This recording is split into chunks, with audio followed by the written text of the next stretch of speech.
আসসালামু আলাইকুম। আজকে আমরা আমাদের মুরগির যে আমাদের বের হয়েছে বাচ্চা, আজকে আমাদের বাচ্চা বোর্ডিং ঘরে নিয়ে যাব, মেশিন থেকে বাচ্চাগুলো বের করব আমরা, ইনশাল্লাহ সেটা দেখাবো যে আমাদের আজকে কতগুলো ফুটেছে। সবগুলো আমাদের ফার্মে নেওয়া হবে।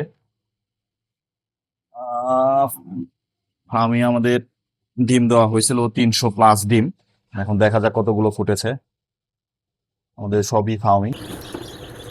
আমাদের এইখানে মনে করেন 300 ডিম দেওয়া হয়েছিল, তার মধ্যে 250+ বাচ্চা ফুটেছে। আমরা ধারণা করতেছি, আমরা গুনতেছি, গুনে আমরা দেখব কতগুলো বাচ্চা ফুটেছে। আমাদের এছাড়াও টাইগার মুরগির বাচ্চা আছে, তারপরে দেশি মুরগির বাচ্চা আছে। ওইগুলো অল্প পরিমাণে ডিম বসিয়েছিলাম আমরা। প্রচণ্ড গরম ছিল, যার কারণে আমাদের ফ্রিজটা নষ্ট হয়ে গেছিলো, যার কারণে আমরা ডিম রাখতে পেরেছিলাম না। অল্প কয়েকটা ডিম আমরা বসিয়ে দিয়েছিলাম। দেখেন মাশাল্লাহ, আমরা সবগুলো ডিম এখান থেকে নিয়ে আসতেছি, এক এক করে গুনতেছি।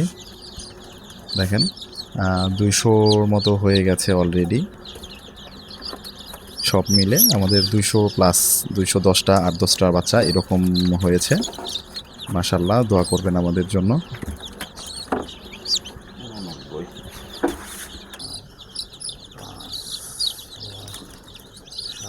পুরাটা কেটে দিতে হবে।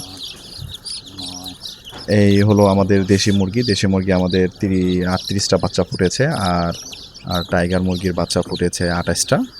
ইনশাল্লাহ সবাই আমাদের জন্য দোয়া করবেন। এখন এই সবগুলো ওরা সবাই বাসায় ফার্মে নিয়ে যাবে, আমাদের প্রজেক্টে যেখানে আমরা বোর্ডিং করি সবসময়, সেই বোর্ডিংয়ে নিয়ে যাবে। পরবর্তীতে আমরা বোর্ডিং কীভাবে করি সেটাও দেখাবো ইনশাল্লাহ। আমাদের প্রজেক্ট থেকে ভ্যান নিয়ে আসা হয়েছে, ওরা সবাই ভ্যান নিয়ে আসছে। দেখেন বাচ্চাগুলো কি সুন্দর, একেবারে মানে খুবই চঞ্চলতার ভিতরে রয়েছে। কালকে আমাদের বাচ্চা বোর্ডিং করার কথা ছিল, কিন্তু কালকে হঠাৎ করে বিকেলবেলা আমাদের এখানে ঝড় হয়েছে, একেবারে প্রচণ্ড বৃষ্টি হয়েছে, যার কারণে আমরা দিতে পারিনি। আমরা এখন নিয়ে দিচ্ছি, এই যে আমাদের ভ্যানের উপরে রাখা হচ্ছে। আজকে এ পর্যন্তই। আল্লাহ হাফেজ।